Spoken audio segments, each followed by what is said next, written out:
Career పరంగా కానీ పర్సనల్గా కానీ సో మీరు ఆవిడకి చేసే సపోర్ట్, సిరి గారు మీకు చేసే సపోర్ట్ ఎలా చెప్పాలో అంటే మాటల్లో చెప్పలేం బ్రో. అదైతే బిగినింగ్, ఎందుకంటే కెరీర్ బిగినింగ్ నుంచి 8 to 9 years నుంచి ఉన్న సపోర్ట్. అది చాలా గొడవలు అయ్యేవి, ప్రతి ఒక్కరి లైఫ్లో ఎలా అయితే గొడవలు అవుతాయో మన బయట చాలా బ్రేకప్స్ అవి వింటూ ఉంటాం.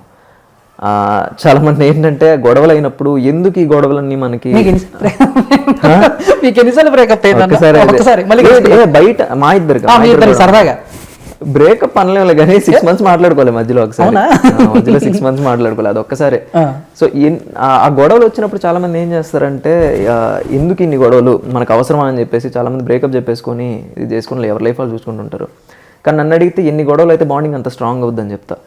ఆ గొడవల్ని మనం ఫేస్ చేయాలి, ఆ గొడవలు దాటి నిలబడి గొడవలు అంటే ఇప్పుడు అవతల మనిషితో మనకు గొడవ అయినప్పుడు మనం వాళ్ళని క్షమించి, అంటే వాళ్ళు కావాలి అనుకుంటే మనం గొడవ పడడానికే ఇష్టపడతాం బ్రో.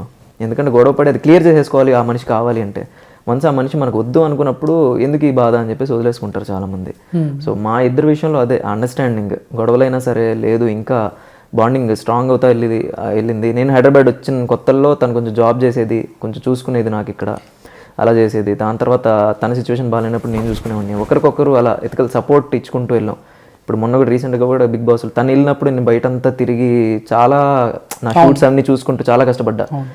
దానికి డబల్ కష్టపడిందంట సిరి. బయటకు వచ్చిన తర్వాత తెలిసింది, మొత్తం అందరూ చెప్తున్నారు సిరి మామూలుగా కాదు, ఫుల్ తిరిగేసింది బయటంతా, ఫుల్ కాలేజెస్లో కానీ మొత్తం అందరూ కూడా నీ సపోర్ట్ ఎక్కడికి వెళ్తే అక్కడ సపోర్ట్ చేయమని అడిగేది.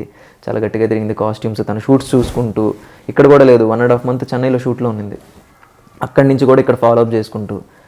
సో అది ఉండాలి మెయిన్. అంటే చాలామంది ఇప్పుడు సిరి ఫ్రెండ్స్ వాళ్ళందరూ కూడా శ్రీహన్లానికి సపోర్ట్ చేసేవాడు ఉంటే చాలా బాగుంటుంది అందరి లైఫ్లో అని తన ఫ్రెండ్స్ అన్నారు. అలాగే నా ఫ్రెండ్స్ కూడా సిరిలా సపోర్ట్ చేసే మనిషి నీ లైఫ్లో ఉంటే నిజంగా నీ లైఫ్లో ఉండడం నీ లక్ అది అన్నారు. So understanding.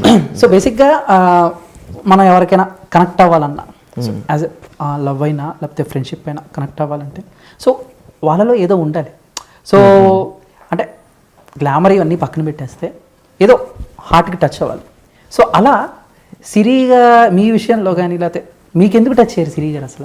సో అంత హార్ట్కి ఏదో ఒక సిచ్యువేషన్ లేకపోతే ఒక క్వాలిటీ ఉంటాయి కదా. నన్ను అడిగితే ఆ క్వాలిటీ అని కాదనుకుంటా బ్రో. ఎందుకంటే ఆ క్వాలిటీ అనేది ఉంటే అప్పుడు ఆ క్వాలిటీని ప్రేమించినట్టుగా నా మనిషిని మనం ఇష్టపడినట్టు కాదు. సో అది ఎప్పుడవుద్ది, ఎలా అవుద్ది అంటే ఇప్పుడు మనం ఒక 10 మంది లేకపోతే ఒక 5 మంది ఫ్రెండ్స్తో కలిసి ట్రావెల్ అవుతుంటే వాళ్ళలో ఒక్కరితోనే ఎక్కువ కనెక్ట్ అవుతాం.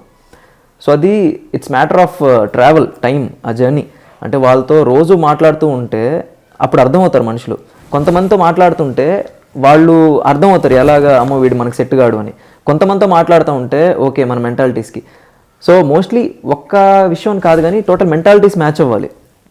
ఆ మెంటాలిటీస్ మ్యాచ్ అయినప్పుడు అలా కుదురుతుంది. అంతే పర్టికులర్గా ఒక్క విషయం అని కాదు కానీ అలా అనుకుంటే సిరిలో నాకు నచ్చినవే చాలా ఉండేవి. ఏది ఒప్పుకోదు, లేకపోతే వితండవాదం చేస్తుంది, గొడవ పడుతుంది, నేను చెప్పింది చేయదు. నేనేంటంటే ఏదైనా పని చేసే ముందు ఆలోచించి ఆ పని చేస్తాను. అంటే నేను చేసే స్టెప్ వల్ల మిగతా వాళ్ళు ఇబ్బంది పడకూడదు, మిగతా వాళ్ళు బాధపడకూడదు, లేకపోతే వేసే స్టెప్ వల్ల అమ్మో తర్వాత ఏమవుతుందో, నేను ఏదైనా ప్రాబ్లం ఫేస్ చేయాల్సి వస్తుందేమో, నేను ఇలా ఆలోచిస్తా. సిరి అలా కాదు, చేసేసి ఆ తర్వాత ఏదైందో తర్వాత చూసుకుందాం అని ఏదో అది కొన్ని విషయాలు నిజంగా చాలా మెచ్చుకోవచ్చు. అంటే ధైర్యానికి.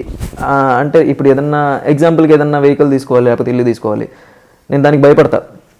తర్వాత ఈఎంఐలు కట్టడం ఎలాగా, లేకపోతే ఏంటి అని. సిరి అలా కాదు, తీసేసుకొని ఆ ఈఎంఐలు కట్టడం కోసం దానికోసం అప్పుడు కష్టపడడం స్టార్ట్ చేస్తుంది. అది రకంగా మంచిది, అది రకంగా మంచిదే. ఇద్దరికి గొడవ అయితే ఫస్ట్ మీరేనా సారీ చెప్పి? ఆబ్వియస్గా ప్రతి అమ్మాయి లైఫ్లో అబ్బాయి బ్రో. నేనే ఆబ్వియస్గా తప్పు నాదున్నా తనదున్నా. ఏదైనా గొడవ అయిందనుకో ఆ సారీ చెప్పమని కూడా నీ తప్పు, నువ్వు వచ్చి నాకు సారీ చెప్పు అని నోటితో కూడా అందు. నేను ఒకవేళ పడుకున్నాను అనుకో, పక్కన కావాలని ఇలా వచ్చి గిన్నె టంగమని వేసేయడం, సారీ అని చెప్పేసి అది తీసుకెళ్ళిపోవడం, డోర్ దబ్బని వేస్తుంది. నేను నిద్ర నుంచి ఇలా ఉలికిపడి ఇలా చూస్తా, ఓ పడుకున్నావా సారీ అంటది. అన్ని కావాలని చేస్తుంది అని నాకు అర్థం అవుద్ది. పక్కన పిల్ల ఇలా లాగేస్తుంది తల కింద నుంచి. ఏంటంటే ఓ నీ పిల్ల నాదనుకుని తీసుకున్నాను నేను, టార్చర్ పడుతుంది అనమాట. అంటే ఇండైరెక్ట్ అక్కడ నేను అర్థం చేసుకోవాలి, ఓహో నేను ఏదో జరిగింది కదా, ఇప్పుడు నేను సారీ చెప్పాలి సిరికి అన్నకు అర్థమైపోద్ది. వెళ్ళి సారీ అని చెప్తేనే నేను ప్రశాంతంగా పడుకోగలను, లేకపోతే నాకు అబ్బా టార్చర్. అయ్యో సిరి గారు చూసారు టార్చర్ పెడుతున్నారు.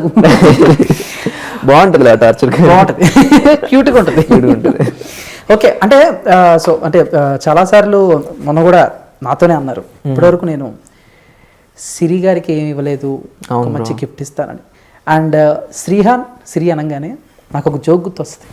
ఏంటిది? మీరు ఒక short film something web series చేసినప్పుడు ఈరోజు నువ్వు చేసిన పనికి నేను తలెత్తుకులేకపోయినంటే అయ్యో మెడబట్టేసిందా మేడం సార్ మేడం అసలు మాత్రం అసలు మామూలు సిరీస్ కాదన్నది. అంటే మీ కామెడీ టైమింగ్ కూడా. ఇంకోటి చాలా మంది కొంచెం నాని గారితో కంపేర్ చేస్తూ ఇండస్ట్రీకి వచ్చిన కొత్తలో ఉండేది బ్రో, బట్ దాని నుంచి బయటికి రావడానికి చాలా ట్రై చేశాను. అవునా? ఆల్మోస్ట్ ఇబ్బంది అనిపించలేదు ఎప్పుడు? అది చాలా చాలా ఇబ్బంది అనిపించింది, ఎందుకంటే ఉండకూడదు, అది నా ఓన్ ఐడెంటిటీ నాకు ఉండాలి.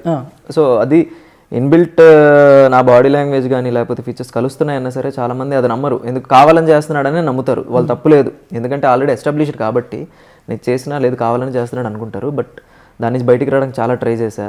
త్వరగా బయటకు వచ్చేసా. ఇప్పుడు కలిసారా నాని గారిని? ఒక్కసారి కలిసాను బ్రో, వైజాగ్లో ఉన్నప్పుడు. పక్కపక్కనే ఉంటే కన్ఫ్యూజ్ అయ్యి ఉంటారు చాలా. అప్పుడు కొంచెం గుండు టైప్లో ఉన్నాను కాబట్టి అనిపించలేదు. ఆయన ఏమైనా అన్నారా కొంచెం ఏమనలేదు, ఆయన ఏదో హడావిడిలో ఉన్నారనమాట. ఓకే, మనం ఇందాడ అండ్ మీరు అంటే సో బయటికి చాలామంది ఏంటంటే మీ లైఫ్ సో అంటే సెలబ్రిటీ లైఫ్ అంటేనే వీళ్ళకేంటి నెలకు వచ్చేసరికి లక్షల్లో వస్తాయి జీతాలు. అండ్ మీరు లాస్ట్ టైం కొన్ని సంస్థల్లో పనిచేసినప్పుడు కూడా సో చాలామంది అలాగే అనుకున్నారు. సో వీళ్ళ శాలరీ ఎంత, సో వీళ్ళకి వచ్చే ఆదాయం ఎంత. సో బేసిక్గా మీరు కష్టపడి వచ్చారు కాబట్టి సో ఎంత ఉంటుంది అప్పుడు అలా అప్కమింగ్ స్టేజ్లో మీరు రెమ్యునరేషన్ ఎంత ఉండొచ్చు మీకు? హైదరాబాద్ వచ్చిన కొత్తలో మీరు వీడియో చేస్తున్నప్పుడు, వెబ్ సిరీస్ చేస్తున్నప్పుడు కానీ లేకపోతే డిపెండ్స్ బ్రో. అంటే ఇంత అని చెప్పలేను కానీ అది ఒక్కొక్క కంపెనీది ఒక్కొక్కలా ఉంటుంది. మన వాల్యూని బట్టి, మన మార్కెట్ వాల్యూని బట్టి, ఎంతమంది చూస్తున్నారో దాన్ని బట్టి ఉంటుంది. So depends. అప్పుడు ఎలా ప్రాజెక్ట్ వైజ్ ఉండేది అంటే నేను అప్పుడు చేసింది అయితే నేను శాలరీ వైజ్ చేశాను. అంటే ఆ సిరీస్ పర్టికులర్గా మీరు అడిగిన సిరీస్ అయితే ఆ టైంకి అంటే వీడియో వైజ్ కానీ డే వైజ్ కానీ అలా లేదు. డే వైజ్ అది మనకి సినిమాకి బయట ప్రొడక్షన్స్కి వాటికి అలా ఉంటుంది కానీ బట్ అది యూట్యూబ్ ఒక సంస్థ కింద కదా. సో అది మాకు శాలరీ వైజ్ ఉండేది. అంటే మంత్లీ 4 వీక్స్ కదా, 4 వీక్స్కి 4 వీడియోస్ చేయాలి. సో 4 వీడియోస్ చేసి తర్వాత దాని బ్రాండ్స్ ఇవన్నీ చేస్తే దానికి ఇంత శాలరీ అన్నట్టు. సో అట్లా ఇంచుమించు లైక్ 50 to 60K 70K అట్లా ఉండేది. మామూలుగా మీరు శాలరీ మీరు జాబ్ చేసేటప్పుడు శాలరీ ఎంత ఉండొచ్చు? నేను జాబ్ చేసేటప్పుడు జాబ్ జాయిన్ అయిన కొత్తల్లో 30K ఉన్నింది. తర్వాత 3 years సర్వీస్ చేశా. రిజైన్ చేస్తున్న టైంలో 30 to 35K అట్లా ఉన్నింది. అది సెంట్రల్ గవర్నమెంట్ జాబ్ కదా, ఇయర్లీ ఇంక్రిమెంట్స్ ఉంటా ఉంటాయి, పెరుగుతూనే ఉంటుంది శాలరీ గవర్నమెంట్ జాబ్ అన్న తర్వాత. సో రేవంత్ గారి గురించి ఏం చెప్తారు? అంటే లైక్ కొన్నిసార్లు ఏంటంటే కెమెరా ముందుకు వచ్చి నేను వాడికి చెప్పాలనుకుంటున్నాను కానీ వాడు విండేమో, కోపం మనిషికి కోపం ఇలాగే కొన్నిసార్లు బాగా అనిపించేది కోపం. ఆ కోపం వల్ల నాకు భయం వేసేది. అంటే చెప్పేవాడిని, స్టార్టింగ్ నుంచి కూడా చెప్పేవాడిని. ఏదున్నా సరే ఇప్పుడు హౌస్లో అందరూ చెప్పరు బ్రో. ఎవరికైనా ఏదైనా తప్పుగా అనిపిస్తుంది అనుకో వాడిని అలా వదిలేస్తారు.